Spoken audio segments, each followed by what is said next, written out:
और पढ़ाई का बात जहाँ तक है, पढ़ाई बिहार में सबसे ज़्यादा यहाँ का बच्चा पढ़ता है, लेकिन उसको कुछ हासिल नहीं होता। क्यों? क्योंकि स्टार्टअप करने का उसको पढ़ाया ही नहीं जाता है। आप बंधुआ मजदूर की तरह BCA करो, BTech करो, जो भी करो, 4 साल मेहनत करो और उसके बाद आ जाओ किसी फैक्ट्री में। बिहारी लोग को सोचना चाहिए, जो बाहर में मजदूर बन के दूसरे जगह में जो विदेश जाते हैं, उनके लिए ये लड़का मैसेज ये लखनऊ से बंदा सोनपुर मेला में आकर के 8,000 प्रत्येक दिन। छठ पूजा खत्म हुई है, दुर्गा पूजा से जो छठ पूजा का जो रैली चल रहा है, इतना भीड़ देखिएगा स्टेशन पर कि लग रहा है कि बकरी देख रहे हैं ना, बकरी बाजार, इससे भी ज़्यादा वहाँ नहीं करेगा मजदूर, लेकिन पंजाब में जाके रहीसी करेगा। आएगा पॉकेट में पान तिरंगा गुटखा खा करके यहाँ दिस दट बतियाएगा, लेकिन यहाँ मेहनत नहीं करेगा। यहाँ पिताजी अगर कह दें कि बउआ आड़ी ताम दो, ये क्या पापा आप बात करते हैं। इस समय हम सोनपुर में मौजूद हैं और हमारे ठीक पीछे आप देख सकते हैं अभी एक चपाती वाले भैया है जो कि बहराइच से चलकर आए हैं और सोनपुर में इनका गजब का चपाती का चर्चा हो रहा है। बहुत सारे लोग यहाँ पर आ रहे हैं किनने के लिए, ख़रीदने के लिए। हम जानेंगे चपाती का राज क्या है, ये चपाती इतना क्यों फेमस है। चलिए भाई साहब से जानने का प्रयास करेंगे। और एक बार इस चपाती को सबसे पहले दिखाइए, नज़दीक से दिखाइए। देख सकते हैं चपाती को कितना लंबा हुआ है, मतलब कि इस चपाती को बनाने के लिए क्या क्या उपयोग किया जाता है, क्या क्या किया जाता है। और ये चपाती से सबसे बड़ी बात एक आपको बता देते हैं, डेली के लगभग कि 8,000 रुपया कमाते हैं सोनपुर में ये चपाती बेचकर। आप सोच नहीं सकते हैं कि एक चपाती बेचने वाला आदमी डेली का 8,000 रुपया कैसे कमा सकता है। तो हम सोचे कि चलिए इनको थोड़ा जानने का प्रयास करते हैं कि कैसे इतना पैसा कमा सकते हैं एक चपाती बेचने वाले आदमी। क्या नाम है आपका?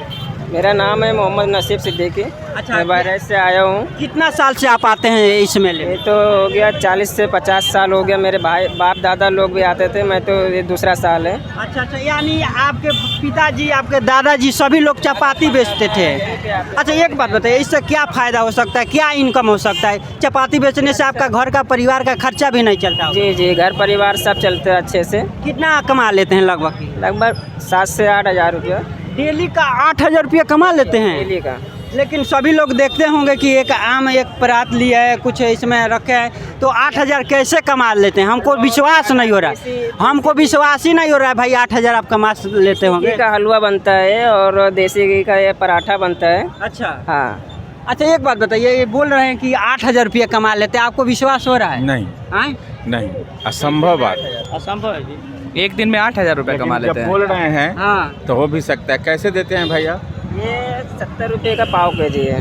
70 रुपये का पाव केजी। तो कितना बना के लाते हैं आप? 8,000 रुपया गल्ला होता है डेली का। ये पूरा थाला भर के लाते हैं सुबह। अच्छा, सुबह लाते हैं पूरा भर के हाँ, और शाम आते आते सब खत्म हो जाता है 7 से 8। धन्यवाद, ये आपकी बात सुन के अच्छा लगा। अच्छा, कि ये कम बात से कम बताइए। सोनपुर मेले में सोनपुर मेले में किसी मध्यम या गरीब, दोनों मानिए इनको, अब गरीब नहीं रहे। 8,000 प्रतिदिन जिनको इनकम है वो गरीब नहीं रहे। मध्यम वर्ग का बच्चा इतना मेहनत करके, और समय कितना देता है? तो सुबह 4 बजे उठते हैं, शाम को 8 से 9 बजे बच जाता है टाइम। अच्छा, सुबह 12 घंटा ड्यूटी। 14 से 15 घंटा ड्यूटी। फिर भी रीजन ये है कि इनके पिताजी भी काम करते हैं भैया, फिर भी इससे वो बिहारी लोग को सोचना चाहिए, जो बाहर में मजदूर बन के दूसरे जगह में जो विदेश जाते हैं, उनके लिए ये लड़का मैसेज दे रहा है कि अपना बिहार भी कम नहीं है, बशर्ते जो आप 8-12 घंटा ड्यूटी वहाँ करते हो बंधुआ मजदूर बनकर, सेल्फ बिजनेस करो। जो प्रधानमंत्री एक बार बोले थे कि बाबू पकौड़ा नहीं हलवा, ये साबित कर दिया कि दम है। देख सकते हैं, बहुत अच्छा बात कहे।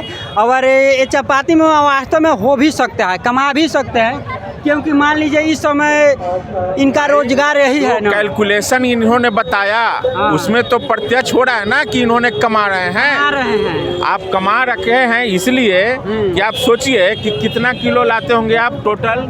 10 से 12 पराठा लाते हैं, कम पड़ता है तो और बना के लाते हैं। जैसे बीच में कम पड़ गया, ख़त्म हो गया तो और 3 से 4 बजे बना के लाते हैं। सोनपुर के ही रहने वाले हैं। नहीं, बहराइच शरीफ से है। कहाँ से? लखनऊ बहराइच। बताइए, लखनऊ से बंदा सोनपुर मेला में आकर के 8,000 प्रत्येक दिन कमा के जा रहा है, और यहाँ का बंदा कहते हैं ना बहुत पिछड़े हुए, ऐसी नहीं है, सोच पिछड़ा हुआ यहाँ के लोगों का। अभी दुर्गा पूजा, अरे छठ पूजा खत्म हुई है, दुर्गा पूजा से जो छठ पूजा का जो रैली चल रहा है, इतना भीड़ देखिएगा स्टेशन पर कि लग रहा है कि बकरी, देख रहे हैं ना बकरी बाजार, इससे भी ज़्यादा वहाँ लगा हुआ है मेला। अच्छा, ये क्या वजह हो सकता है कि बिहार का स्थिति सुधरा नहीं है? सोच कोई सरकार का दोष नहीं, किसी को नहीं आप दोष सकते हैं। आप सेल्फ इंडिपेंडेंट हो करके, जो यहाँ खेती नहीं करेगा मजूर, लेकिन पंजाब में जाके रहीसी करेगा, आएगा पॉकेट में पान तिरंगा गुटखा खा करके यहाँ दिस दट बतियाएगा, लेकिन यहाँ मेहनत नहीं करेगा। यहाँ पिताजी अगर कह दें कि बउआ आड़ी ताम दो, ये क्या पापा आप बात करते हैं, मेरे को तेरे को खाली गप करेगा और कुछ नहीं करेगा। अच्छा, एक बात बताइए, जब आप इतना अच्छा बात बोल रहे हैं बिहार के विकास के लिए, तो सोनपुर में देख रहे हैं काफ़ी मतलब कि मेला को लेकर हर साल लगता है, ये भी इससे भी आप देख रहे हैं विकास हो रहा है। अभी आपने सही क्वेश्चन किया। मैं यहाँ एक अनुभव किया कि प्रशासन की व्यवस्था बहुत ही बढ़िया है, लेकिन कुछ उनसे शिकायत भी है कि बिना मतलब के जो साधारण पूर्वक काम होने वाला है, जैसे पार्किंग व्यवस्था, इन्होंने 3 किलोमीटर 4 किलोमीटर पहले ही रख दिया है। उसका है कि कुछ ड्यूटी में प्रशासन लोग लगे हुए हैं मिली भगत से, हो सकता है कुछ मिली भगत ही कहेंगे, उसकी आवश्यकता नहीं है। जो जैसा हो, अगर आवश्यकता पड़े तो चलेगा। अच्छा, एक बात बताइए, अभी इस सरकार को लेकर हम थोड़ा चर्चा कर लेते हैं, क्योंकि आप अच्छे बात कर रहे हैं। तो ये सब ख़त्म कैसे होगा कि मतलब कि देखते हैं कि इंटर का लड़का, बीए का लड़का, मतलब कि छोड़ छाड़ के सब कुछ बिहार में देखा जाए तो सभी चीज़ मौजूद है। यहाँ पर खेती भी मौजूद है, आपको अच्छा बिजनेस भी मौजूद है, अच्छा लोग भी मौजूद है, अच्छा यहाँ तक कि आप देखिए, सबसे बड़ा बिहार का दुर्भाग्य है अपराध। आप छोटी, मैं एक ट्रेन में सफ़र कर रहा था, एक मुरादाबाद के लड़का सिटी का ही मिला। हम पूछे कि बाबू वहाँ क्या करते हैं, तो उनका फैक्ट्री है। किस चीज़ का अनुभव बता, हम कहे कि वो फैक्ट्री यहाँ काहे नहीं करते हैं, तो वो उनका फैक्ट्री है जो ये जो जिनको धक्का उक्का लगता है, जो लांगर होते हैं ना, जो क्या उनको बोलते हैं, व्हील चेयर का। हम बोले कि आप पटना में काहे नहीं, बिहार में काहे? अरे भैया, आप छोटा फैक्ट्री अगर यहाँ खोलिएगा तो थाना वाला अलग आएगा, प्रदूषण वाला अलग आएगा, गुंडा मवाली अलग आएगा। तो आप जितना फैक्ट्री में पैसा लगाएंगे उससे ज़्यादा टैक्स क्या भरिएगा, ये लोग को पहले टैक्स देना होगा। ये बात सत्य है। ये बहुत बिहार की मानसिकता का दुर्भाग्य है कि छोटी मोटी फैक्ट्री में भी गुंडा मवाली का राज होता है। ये बेचारा बेच रहा है, बोल नहीं सकता, लेकिन लोकल हो सकता है कभी आता होगा, मगनी के खा के चल जाता होगा तो बात की बात है, लेकिन हो सकता है कि 100 रुपये ले लेता होगा। ये जब तक ले माइंड सेट है बिहारी लोगों का अपराध जघन्य करने का, उससे पहले छुटकारा। और पढ़ाई का बात जहाँ तक है, पढ़ाई बिहार में सबसे ज़्यादा यहाँ का बच्चा पढ़ता है, लेकिन उसको कुछ हासिल नहीं होता। क्यों? क्योंकि स्टार्टअप करने का उसको पढ़ाया ही नहीं जाता है। आप बंधुआ मजूर की तरह BCA करो, BTech करो, जो भी करो, 4 साल मेहनत करो, उसके बाद आ जाओ किसी फैक्ट्री में 20,000, 30,000, 50,000 का नौकरी करो। उसके बाद अलग माइंड सेट। यहाँ का पेरेंट्स में भी दोषी है। पेरेंट्स भी चाहते हैं कि बच्चा उच्च शिक्षा ले। अरे उच्च शिक्षा क्या ले भाई, उसको स्टार्टअप दिखाइए या कुछ करिए। जबकि कुछ लोग बाहर से आ करके अच्छे पढ़ाई कर के एग्रीकल्चर से भी पैसा बहुत ज़्यादा कमा रहे हैं, सुखी हैं, स्वस्थ हैं, लेकिन उसको फॉलो नहीं करेंगे लोग। फॉलो करेंगे किसको? कंपनी का मालिक का यहाँ नहीं जाना जाता है, गूगल का मालिक का नाम कोई नहीं जानता है, लेकिन उसका सीए का नाम पूरा जानेगा।